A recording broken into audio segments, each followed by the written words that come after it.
So I'd like to do an exercise with you. In my profession, this exercise is called psychodrama. It's designed not only to help us think about the concepts, but also hopefully to experience them at an emotional level that we can look a little bit deeper into our own behavior and understand ourselves better. I'm going to talk about the 4 powerful behaviors. The objective of this exercise is to bring these unconscious reactions to a conscious level of thought, where I'm aware of what I'm doing. I'm thinking about it. I'm conscious of it, and therefore I can make a choice. Do I want intimacy, or do I want independence? If I want intimacy, I have to be careful with these powerful behaviors. Anger is the first of the 4 powerful behaviors. It is the most powerful. Anger has 3 elements, and I'm going to call the behaviors that I'm actually doing elements. The elements of anger, the elements of aloofness, and so forth. There are 3 elements of anger. The first element is I become aware of what I'm doing with my eyes. Now, if I'm not conscious of this, I can't control it. Staring is a good label. I like the label throwing darts with my eyes. It literally feels like something's coming out of my eyes that's attacking you. It makes me feel strong. I can feel the power in it. I like it. It's hard to give it up. Second element that I become aware of is that when I spit my words, the darts come out of my eyes stronger. And now I'm not only attacking you with something that's coming out of my eyes, I can feel something that's coming out of my mouth that's attacking you. And it gives me a stronger, much more powerful, me in control feeling, and I can make you do what I want you to do. The third element of anger is that I become aware that when I raise my voice, the darts come out of my eyes stronger, the spitting comes out of my mouth stronger. It gives me a stronger me in control experience. I can push you better. I can push you over that edge, and you can't push me over the edge. In our culture, this is called horrible, awful, despicable. We don't like people who use this kind of behavior. Very powerful behavior. If I don't want you to be able to push me, I'm going to use this, and I can push you. In our culture, this horrible, awful, this bad behavior, we have some very special words for women who use this, the B word, for men, the A-hole word. Please don't get offended by my language. My point is, if you use this behavior, you're going to feel those words sticking to you. They're going to define you, all over you, define you with bad words. Bad, horrible, awful, monster, the B word, the A-hole word. If you don't want those words defining you that way and saying how awful you are, you're going to have to do something called controlling your temper. That means I'm going to bring my levels of intensity down. I'm not going to spit my words as hard, throw the darts as hard, raise my voice as much. I'm going to bring my levels of intensity down to this level of intensity. This is called controlling my temper. And I can still push you, but it's not as intense as it was a moment ago. To put this in perspective, if I bring my levels of intensity back up to this level, this is called very angry. It's very powerful. And if I become more intense than this, I start throwing and thrashing and hitting. That's called violence. That's illegal. It's not allowed in our culture. I'm backing away from violence, and I'm bringing it down to a lower level of intensity called controlling my temper. And this wonderful feeling sweeps over me called my innocence. I'm not doing anything wrong. I can feel it inside of me. I'm not being bad because I'm in control of my temper. I'm not even very angry. Every person, however, has a threshold where they feel their innocence and where they don't feel their innocence. Me personally, Larry Burk, I'm on the wrong side of my threshold. I can't feel my innocence at this level of intensity. I'm going to cross my personal threshold right now and bring my levels of intensity down even more, still raising my voice, still spitting my words, and still throwing darts with my eyes. This I like to call negotiating. This is where I feel my innocence. And you can say, Larry, you're still angry. I'm not angry. I mean, don't say I'm angry when I'm not. I'm not angry because I don't feel anything wrong with this. It may feel uncomfortable to you, but for me it feels completely normal. You can't make the bad words stick to me when I bring my levels of intensity down to my threshold. Now, I have to be aware that some people have a higher threshold than I do, and they can bring their levels of intensity up to this level, called controlling my temper, and feel just as innocent as I feel at that lower level of intensity. And I can't make it stick to them that they're being angry. It feels innocent to them. Now, I don't know very many people, but I know a few people who can bring their levels of intensity up to this level, and I didn't do anything to you, I didn't touch you, I'm not doing anything wrong, and they can be extremely, very, very powerful, angry, and feel completely innocent. I can't go anywhere near that. It feels awful inside of me. I hate that kind of feeling inside of me. I have to bring my levels of intensity down to this level, what I like to call the negotiating level, before I can feel my innocence. Now, I also have to be aware that some people have a lower threshold than I do. Now, I'm going to cross that lower threshold right now and bring my levels of intensity down even more. This is called assertiveness. Assertiveness in our culture is called good. We want people to be assertive. This is a good behavior. If I bring my levels of intensity down to this level, I'm not doing anything wrong. I'm innocent. This is very powerful, but not nearly as powerful as I was a few minutes ago at a higher level of intensity. But I buy my innocence when I bring my levels of intensity down to a lower level. So you've been active at your work, being assertive, and very successful at your work, and you come home and you're being assertive with somebody at home, talking to them very, very clearly, very assertively.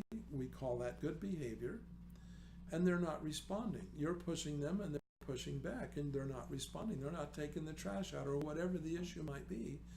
And so unconsciously, without thinking about it for me personally, I'm going to just naturally bring my levels of intensity up to my threshold. I'm not conscious that I did it because it doesn't feel like I'm doing anything wrong. You're just not going over the edge, and you don't see things the way you're supposed to see them, and you need to change your attitude, your behavior, your point of view. It's a very natural thing that I want to bring my levels of intensity up to push you over the edge, but now you're not going over the edge. Now I'm going to have to bring my levels of intensity up to this level, controlling my temper. I just crossed my threshold. I can't do this. Not in my skin. I can't feel comfortable with myself doing this. I've got to bring my levels of intensity back down to my level, to my threshold, where I can feel my innocence. And now I'm not powerful enough to push you over the edge. How am I going to get you to change? Well, there's 3 other power behaviors that I could use. They might work. But if I'm going to use an intimate approach and go this direction to try to do this with an intimate approach, I cannot raise my voice.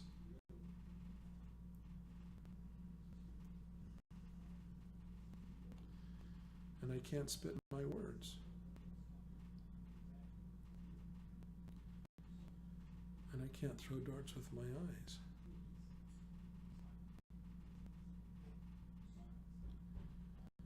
And then something begins to open up in my heart. I feel my vulnerability. I may not like that. I may feel like you don't understand me or care about me. And my temptation is to go to a place where I can feel my balance and my independence. But I cannot move at an intimate level without extending trust to you, without opening my heart up. And then I begin to hear things that I couldn't hear before, like my mother's cleaning my room for me, or things like she's lonely, or things like he's struggling because he feels like he's failing. He hates failure. Or things like intimidation, fear, scared, worried, all kinds of tender, intimate, vulnerable feelings. And they begin to move in my heart with something called compassion, because I hear it. and something wells up in my heart called love. I care about this person. That compassion moves me to feel sweet and tender, caring feelings. Because I love you, I want to be different.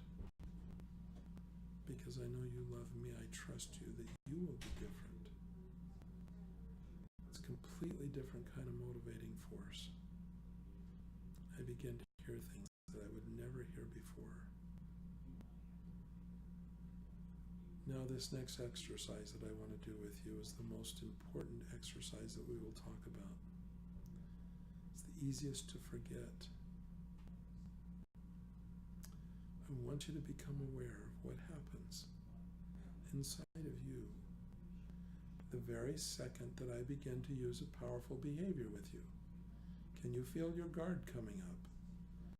Can you feel that protective emotional barrier that we put around ourselves that protects us emotionally?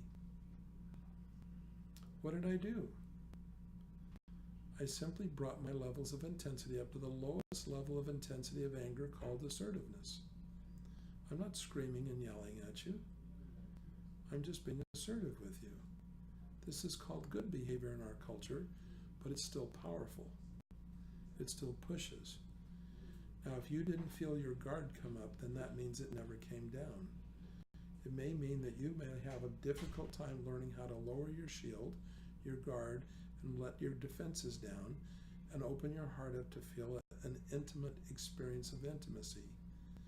If that's true, you're going to have a very difficult time with these skills. It's hard to do this. Hard to be aware when I'm powerful and strong and in control and I protect myself. When I let this down,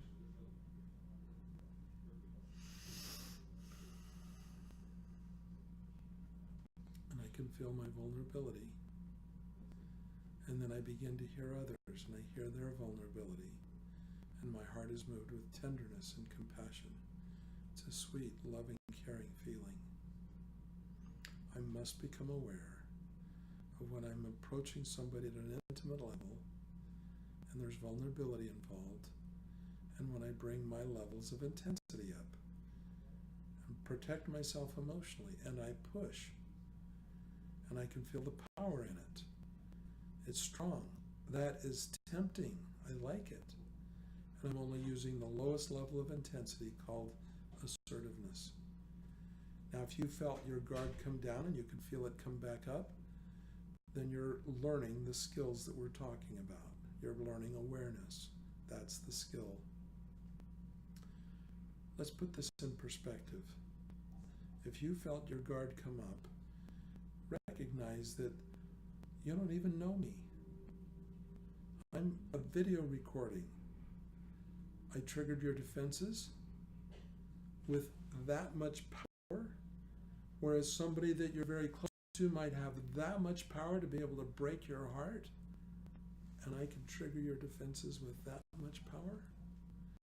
I warned you that this was an exercise. We're trying to learn a concept.